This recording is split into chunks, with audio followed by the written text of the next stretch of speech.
नमस्कार किसान भाइयों, मैं रविशंकर सिंह कृषि गुरु चैनल में आप लोगों का स्वागत करता हूं। आज मैं एक ऐसे टॉपिक पे बात करना चाहता हूं कि जिसमें किसान जल्दी ध्यान नहीं देता है और जो बहुत अहम भाग होता है, जिसका होता है मृदा परीक्षण, सॉइल टेस्टिंग। सॉइल टेस्टिंग तो सभी जानते हैं, लेकिन कोई खास ध्यान नहीं देता है। लेकिन सॉइल टेस्टिंग के लिए सबसे पहले सबसे जो इम्पोर्टेंट भाग होता है, सॉइल की सैंपलिंग कैसे करें, कैसे सैंपल कहाँ से कलेक्ट करना चाहिए, कैसे करना चाहिए और कैसे उसको मार्किंग वगैरह करके कैसे लैब में ले जाना चाहिए।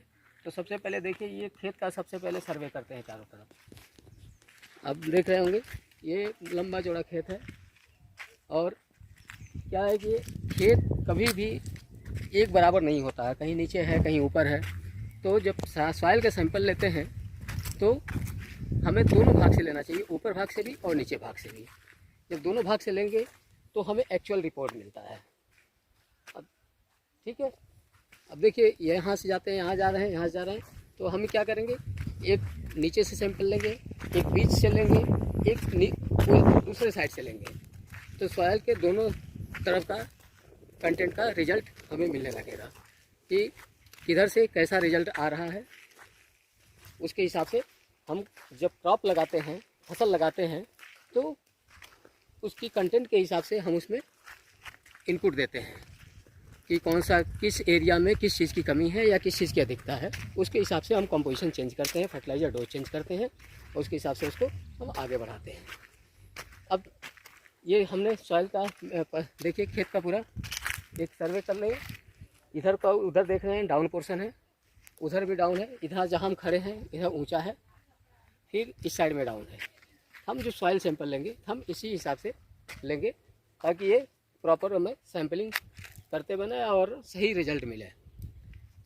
ठीक है, अब ये बताइए, सबसे बड़ी बात है कि सॉइल टेस्टिंग की ज़रूरत क्यों पड़ती है। क्योंकि जब भी हम कोई फसल लगाते हैं तो हम जानते नहीं हैं कि मिट्टी में क्या है, किस तरह का है, कौन सी फसल लगा रहे हैं। तो जो एक नॉर्मल डोज होता है वही हम देते चले जाते हैं। उसमें पता चलता है कि उस मिट्टी में कुछ चीज़ की पहले से अधिकता है या कुछ की कुछ ज़्यादा कमी है। तो जो कमी को हम पूरा नहीं कर पाते हैं, अधिकता को और बढ़ाते चले जाते हैं। तो दोनों ही केस में, दोनों ही कंडीशन में फसल को नुकसान बहुत होता है। तो इसलिए सॉइल का सैंपलिंग सबसे इम्पॉर्टेंट पार्ट होता है। यदि सॉइल की सैंपलिंग अच्छी रही तो हम उसी हिसाब से इनपुट भी अच्छे तरीके से दे पाएंगे। और जब अच्छे तरीके से देंगे तो आपका फसल का उत्पाद जो होता है 25 से 30% तो ऐसे ही बढ़ जाता है नॉर्मल कंडीशन में। यदि सॉइल बहुत ही वर्स्ट कंडीशन में चला गया है, क्या होता है कि हम धान वगैरह लगाते हैं तो बहुत धीरे धीरे इतना फर्टिलाइजर डोज दे देते हैं, सॉइल की कंडीशन एकदम ख़राब हो चुकी रहती है। तो इससे उसमें हम अच्छे से देते हैं तो 40% तक का भी अच्छा ग्रोथ ले सकते हैं। और सबसे बड़ी चीज़ क्या होती है कि जब इसमें हम अप्लाई करते हैं तो सॉइल की लाइफ जो है लंबे समय तक बनी रहती है, कई सालों तक वो हमेशा बना रहता है। जब फसल को दो चीज़ों की ज़रूरत होती है, एक केमिकल प्रॉपर्टी होती है, एक फिजिकल प्रॉपर्टी होती है। तो हम केमिकल डोज देते हैं तो सॉइल की कंपोजिशन ज़्यादा चेंज हो जाती है। तो सॉइल में जब प्रोफाइल ज़्यादा चेंज होती है तो सॉइल कई बार बहुत कॉम्पैक्ट हो जाता है, बहुत हार्ड हो जाता है, जो आगे पौधे के लिए बहुत ही हानिकारक होता है, जो रिजल्ट नहीं दे पाता है। तो वो जब हार्ड होता है मतलब उसका फिजिकल प्रॉपर्टी चेंज हो गया। तो फिजिकल प्रॉपर्टी को बनाए रखने के लिए केमिकल जो फर्टिलाइज़र इनपुट देते हैं या ऑर्गेनिक फर्टिलाइज़र जो देते हैं वो हमारा बैलेंस मात्रा में होना चाहिए। और वो बैलेंस मात्रा कब होगा, जब हम प्रॉपर कंडीशन में एनालिसिस करके रखेंगे मिट्टी में किस चीज़ की कमी है, किस चीज़ की अधिकता है, उसकी रेशियो में ही हम इनपुट देंगे तो वो आगे सही रिजल्ट देगा। अब हम आते हैं सॉइल की सैंपलिंग कैसे करते हैं, उस पर बात करते हैं आपको। ठीक है, बुला बाद में बुला बंद कर दीजिए। यहाँ पे हम सॉइल की सैंपलिंग कैसे करते हैं वो तकनीक के बारे में बात करते हैं। बड़ा ध्यान से देखिएगा क्योंकि यहाँ चूक हुआ तो यही सबसे इम्पोर्टेंट पार्ट होता है। ये जैसे सॉइल मिट्टी बराबर कर लीजिए, अब इसको हम वी शेप में गड्ढा खोदते हैं, ऐसे गड्ढा खोदते हैं, पीछे ही रहने दें।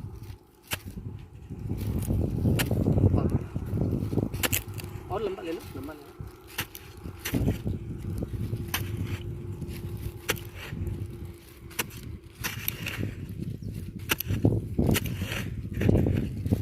देखिए ये गड्ढा हो गया। अब इस गड्ढे की क्या होता है, हम ये बी शेप में लिए, अब ये गड्ढा हो गया। अब इसको हम क्या करते हैं, ऊपर का 6 इंच का मिट्टी लेते हैं, पहले उसको अलग निकाल लेते हैं और निकालो तो इसको ऊपर से छीलो ऐसे हल्का सा।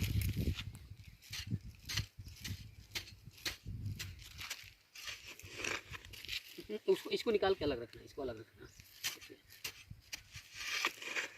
यहाँ वैसे ये क्या होता है, खुरपी लेते हैं, धीरे से छील करके इसकी दीवार को, ये मिट्टी हम इकट्ठा करते हैं, जैसे यहाँ रख लिया हमने, उसको रख करके, और उसके बाद ये पहले लेते हैं शुरू से ऊपर से 6 इंच तक का, उसके बाद 6 इंच के बाद एक नीचे का 6 इंच से लेकर के 9 इंच तक 3 इंच का और मिट्टी लेते हैं। ये मिट्टी निकालो, एक इसको अलग इधर।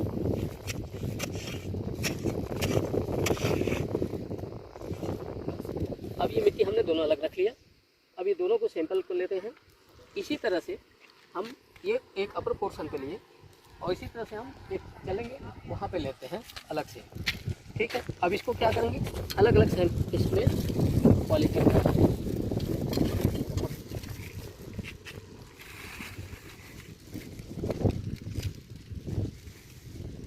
इसको एक 0 से 6 इंच वाली मिट्टी हो गई और एक 6 से 9 इंच वाली मिट्टी को एक अलग सैंपल बनाते हैं। इसको डालो,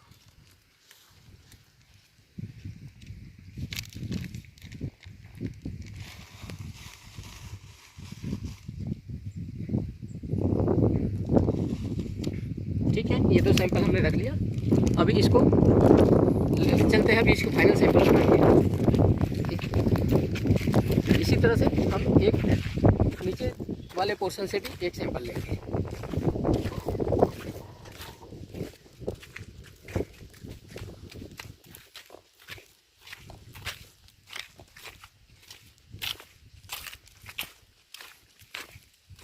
चलिए देखिए, एक यहाँ पे ले लेते हैं, ये हम नीचे पोर्शन पे आ गए, यहाँ पे एक सैंपल लेते हैं।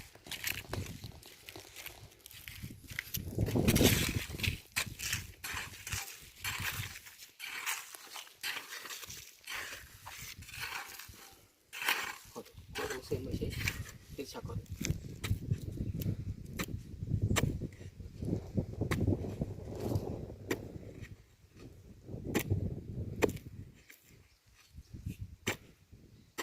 अभी हम 0 से 6 इंच और 6 इंच से 9 इंच लेते हैं। क्यों लेते हैं, अब इसको भी क्रॉस करके इसको सैंपल एक अलग रखो मिट्टी और नीचे वाला एक साइड में रखना।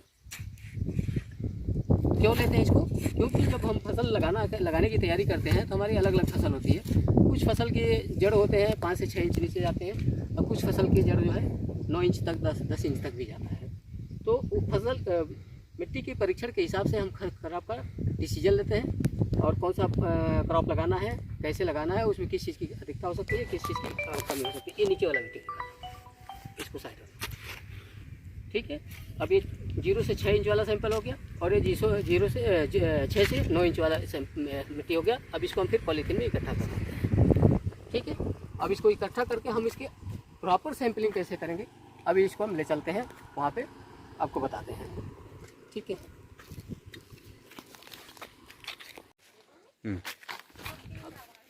देखिए जो मैंने सैंपल कलेक्ट किया, उस सैंपल को क्या करेंगे, पहले ये ले आए और इसको अच्छे से मिलाएंगे, बारीक करके अच्छे से मिलाएंगे। ठीक है, और इसको चौकोर बनाएंगे पहले।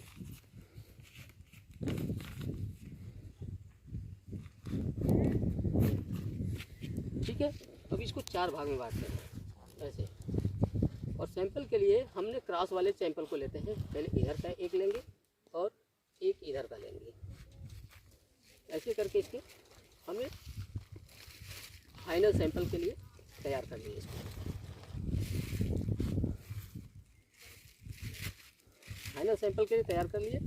इसी तरह से हम दूसरे सैंपल को भी लेंगे, उसका भी ऐसे तैयारी करते हैं। और तैयारी कर इस पर हम क्या करते हैं, नंबरिंग कर लेते हैं। कैसे पता चलेगा कि नंबर कहाँ का है, कि अब ये मिट्टी हमारे अपर पोर्शन का है ये, तो इसमें लिखेंगे अपर पोर्शन और 0 से 6 इंच गहराई का। ठीक है, इसी तरह से इसमें नंबरिंग करेंगे कि 6 से 9 इंच गहराई की मिट्टी है। जैसे एक्चुअल रिपोर्ट आ गई, हमें अपने रजिस्टर में एंट्री करके रखना है और इस सॉइल सैंपल लैब के में भेज देना है टेस्टिंग के लिए। जब रिपोर्ट आएगा तो रिपोर्ट के अनुसार हम इसकी क्रॉप को डिसाइड करेंगे, न्यूट्रिएंट को डिसाइड करेंगे कि कितना देना चाहिए, कैसे देना चाहिए। ठीक है, और भी अधिक जानकारी चाहिए तो आप हमारे चैनल से जुड़े रहिए, हम और भी अच्छी आपको जानकारी देते रहेंगे बीच बीच में। और भी जानकारी चाहिए तो हमारे चैनल पे हमारे कॉन्टैक्ट नंबर है, आप कभी भी कॉन्टैक्ट कर सकते हैं। ठीक है, थैंक यू।